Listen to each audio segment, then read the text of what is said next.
تو کہتی ہے کہ میں تیری رشتہ دار ہوں، جو بھی دینا چاہے دے دے۔ اس نے کہا اے میری چچیری بہن،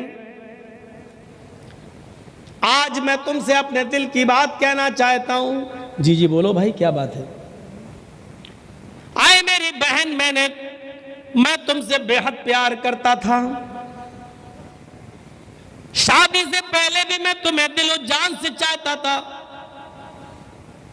میں تمہارے ساتھ نکاح کرنا چاہتا تھا، لیکن میں نے سوچا کہ ابھی تمہارے ابو تو کچھ ٹائم لگائیں گے نکاح کرنے میں، کوئی اچھا موقع ہوگا تو ہم دیکھ کر ان سے بات کر لیں گے یا تم سے ہی کہہ دیں گے، لیکن ایسا موقع نہیں آیا۔ اور ایک دن پتہ چلا کہ آپ کا رشتہ طے ہو گیا اور نکاح کر دیا گیا۔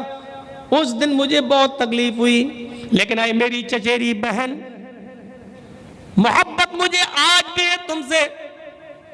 اب نکاح تو میرے ساتھ نہیں ہو سکتا کیونکہ تم کسی اور کے نکاح میں ہو، لیکن ہاں محبت دل میں ابھی بھی ہے، اس لیے میں تمہارے سامنے ایک پیشکش رکھتا ہوں۔ آج کی رات تم میرے بستر پر آ جانا، میں تمہاری مدد ابھی کیے دیتا ہوں، اور آج کی رات ملنے کا وعدہ کرو۔ اس نے سمجھایا، شرم کرو، یہ تم کیا کہہ رہے ہو؟ اس نے کہا سوچ لو، ایک طرف تمہارا شوہر ہے جو بستر مرض پر پڑا ہوا ہے، دوسری طرف تمہارے چھوٹے چھوٹے بچے ہیں جو بھوک سے بلبلا رہے ہیں، سوچ لو، غور کر لو۔ وہ مجبور تھی، بچوں کی بھوک اس پر دیکھی نہیں جا رہی تھی، شوہر کی بیماری نے اس کو مجبور کر رکھا تھا۔ تھوڑی دیر کے بعد اس نے اس بات میں اپنا سر ہلا دیا، جیسی تمہاری مرضی، لیکن ابھی میری مدد کر دو، میں اپنے بچوں کو کچھ کھلا دوں اور اپنے شوہر کے لیے کچھ دوا لے لوں۔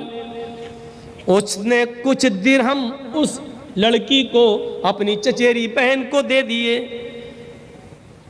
کہیں ذکر ہے 60 درہم دے دیے۔ یہ لڑکی اس سے وعدہ کر کے چلی آئی، آدھی رات گزر جانے کے بعد میں تیرے بستر پر آ جاؤں گی۔ مجبور تھی، چلی آئی، اپنے شوہر کے لیے دوا کا انتظام کرتی ہے اور اپنے بچوں کے لیے کھانا نہ بناتی ہے، تیار کرتی ہے، کھانا کھلاتی ہے، شوہر کو سلاتی ہے۔ دیکھ لیا کہ بچے بے ہوش پڑے ہیں، شوہر بھی گہری نیند میں بیمار ہے، جو دوا کھایا ہے اب صبح سے پہلے اس کی آنکھ نہیں کھلے گی، دل پر پتھر رکھتی ہے اور پھر چل دیتی ہے کہ میں نے جو وعدہ کیا تھا اپنے وعدے کو پورا کراؤں، شاید پھر کبھی ضرورت پڑ جائے پیسے کی، درہم و دینار کی، تو وہی میرے کام آئے گا۔ دروازے کو دستک دیتی ہے، اس کو تو نیند ہی نہیں آ رہی تھی، وہ تو انتظار میں بیٹھا ہی تھا۔ دروازہ کھولا، اس نے فوراً ہاتھ پکڑ کر اس کو اندر کھینچ لیا اور پھر دروازہ لگایا، اور پھر وہ اس کے قریب آ کر کہتا ہے آؤ اس بستر پہ آؤ، تم نے آنے میں کچھ تاخیر کر دی۔ یہ بیچاری کھڑی ہے، تھرا رہی ہے، یہ کہتا ہے کہ ادھر آؤ، یہ کانپ رہی ہے۔ اس نے کہا جب تم صبح آئی تھی تو تمہاری یہ حالت نہیں تھی، اور اب تم کانپ رہی ہو، تھرا رہی ہو۔ ارے ابھی سے کانپو گی، تھراؤ گی تو آگے کا مرحلہ کیسے طے ہوگا؟ ابھی تو ہمیں اور تمہیں آج کی رات ہمیں تمہارے ساتھ، تمہیں میرے ساتھ گزارنا ہے، آگے کے مرحلے بھی تو طے کرنا ہے۔ یہ تم نے اپنی کیا حالت بنا لی ہے؟ وہ ڈرتی جا رہی ہے، اس کے چہرے کا رنگ بدلتا جا رہا ہے، سرخ ہوتا جا رہا ہے۔ جب دیکھا کہ وہ اپنی جگہ پر کھڑی ہے تو یہ اس کی طرف بڑھتا ہے اور اس کا ہاتھ پکڑ کر کہتا ہے آؤ نا، چلو نا بستر پر۔ جیسی اس نے اس کا ہاتھ پکڑا، اس لڑکی نے اپنے چچیرے بھائی کا ہاتھ ہٹاتے ہوئے کہا اتق اللہ یا ابن عم، بخاری کے الفاظ، اتق اللہ یا ابن عم، آئے میرے چچا کے بیٹے، آئے میرے بھائی، یا ابن عم، اے میرے چچا کے بیٹے، اے میرے بھائی، اتق اللہ، اللہ سے ڈر جا۔ یا ابن عم اتق اللہ، اے چچا کے بیٹے اللہ سے ڈر جا۔ تو اس حد کو کراس کرنے جا رہا ہے جو تیرے لیے حلال نہیں ہے، تو اس مہر کو توڑنے جا رہا ہے جو تیرے لیے جائز نہیں ہے۔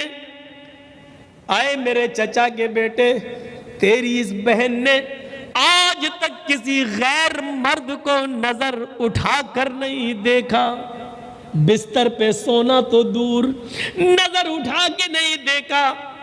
میری مجبوری مجھے تیرے پاس کھینچ کے لائی۔ ایک رات کے چند لمحوں کے انجوائے کے لیے، لذت کے لیے میری پوری زندگی کی عبادتوں پر پانی مت پھیر۔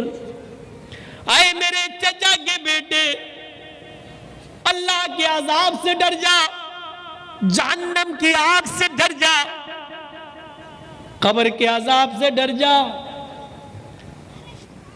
آئے میرے چچا کے بیٹے، اللہ کا خوف اپنے دل میں پیدا کر۔ صرف ایک ہی جملہ بولا، اتق اللہ، اللہ سے ڈر، اللہ۔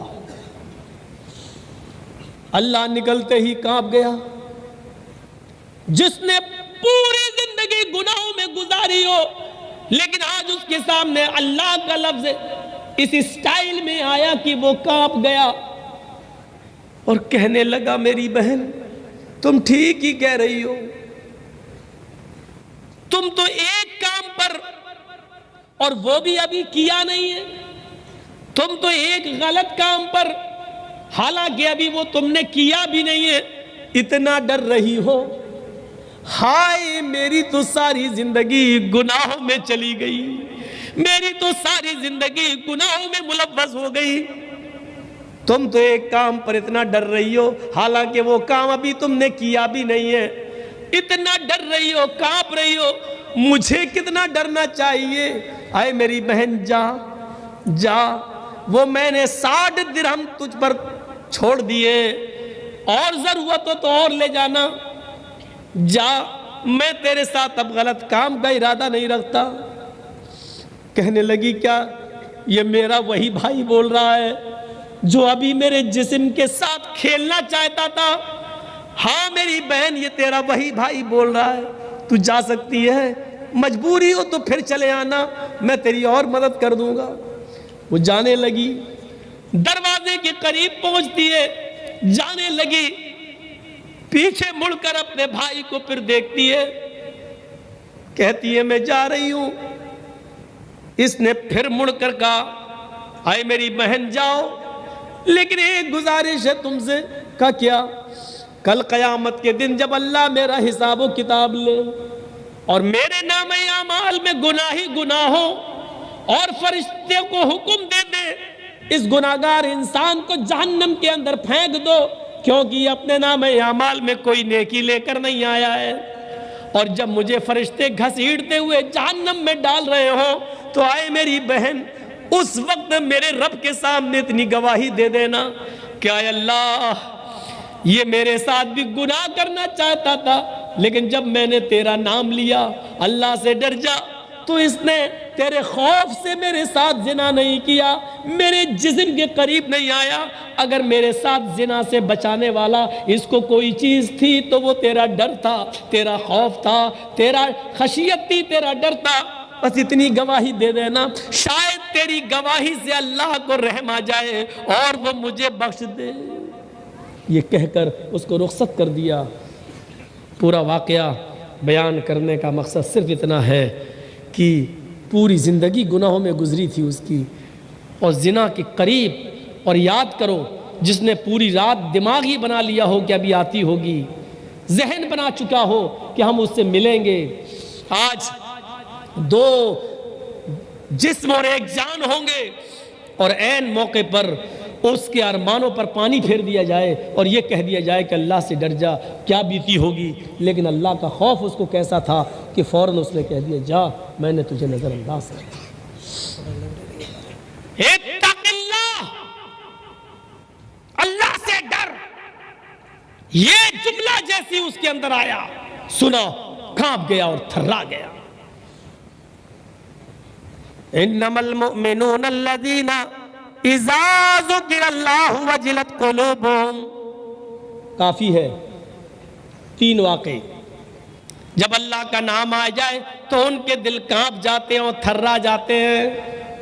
اب دوسری چیز آئی ہے مومن کی پہچان. وَإِذَا تُلِيَتْ عَلَيْهِمْ آيَاتُهُ زَادَتْهُمْ إِيمَانًا. اور جب قرآن کی تلاوت کی جاتی ہے تو ان کے ایمان میں زیادتی ہو جاتی ہے. قرآن پڑھتے وقت ایمان میں زیادتی.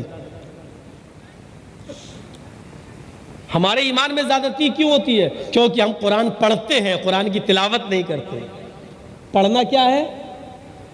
اے مولانا حافظ صاحب، ہاں رمضان کے مہینے میں 30 دن تراویح ہوتی ہے. کہاں پورا قرآن سننا ہے کیا؟ ہاں نہیں سن پائیں گے. 30 دن کون مسجد میں آئے گا؟ ہم لوگ آفس والے آدمی ہیں، تھک جاتے ہیں. تو 1 دن میں پورا قرآن پڑھ دو. حافظ صاحب کھڑے ہو گئے، عشاء کی نماز پڑھا کے اللہ اکبر. اب چلی راجدھانی ایکسپریس، غیر المغضوب علیہم ولا الضالین، گاڑی یہاں تک صحیح چلی. اس کے بعد الف لام میم، یہ بھی سمجھ میں آ گیا. اس کے بعد دیکھیے آپ ذالک الکتاب لا ریب فیہ ھدی للمتقین الذین یؤمنون بالغیب یقیمون الصلاۃ ومما رزقناہم ینفقون. وہ آخری والا جملہ یعلمون و تعلمون سمجھ میں آتا ہے، بقیہ تو لگتا جیسے چھک چھک چل رہی ہے گاڑی راجدھانی ایکسپریس. اب یہ سیدھے کلکتہ سے چھوٹی ہے اور آسنسول جا کر رکے گی. پتہ ہی نہیں چلتا. یہ ہے پڑھنا، اور اس کا حکم اللہ نے نہیں دیا ہے. اور پڑھنا کیا ہوا؟ مولانا صاحب کیا یہ میری دکان بن کے تیار ہو گئی، ریڈی ہو گئی. اچھا اب کیا کرنا ہے؟ کرائے کے ٹٹوؤں کو بلایا. کیا ہوا؟ ارے کل سے ہم دکان کھولنے جا رہے ہیں. ایک ایک پارا سب کے ہاتھ میں پکڑا دیا. کہا کیا ہوا؟ یہ کہا پڑھو برکت ہوگی میری دکان میں. اور سب نے 1 گھنٹے میں پورا قرآن پڑھ دیا. بھائی 30 آدمیوں نے ایک ایک پارا پڑھا، 1 گھنٹے میں پورا قرآن ہو گیا، پڑھ دیا. دکان میں اب خیر و برکت ہوگی. چاہے اس میں شراب بیچو، چاہے اس میں ہیروئن بیچو، چاہے اس میں گانجا بیچو، چاہے اس میں بیڑی کی بنانے کی فیکٹری اور بیڑی کا آفس کھول لو. اب اس میں برکت ہوگی. کیوں؟ قرآن پڑھا گیا. اب مجال ہے 30 لوگوں نے قرآن مل کے پڑھا ہو اور اس میں شیطان آ جائے؟ ہو ہی نہیں سکتا. مولوی جرجیس جیسے لوگوں نے قرآن پڑھا ہے بھائی. اب تو وہ سیدھا اس میں جو کچھ بھی ہوگا سب جائز ہے. ایک یہ ہے قرآن پڑھنا.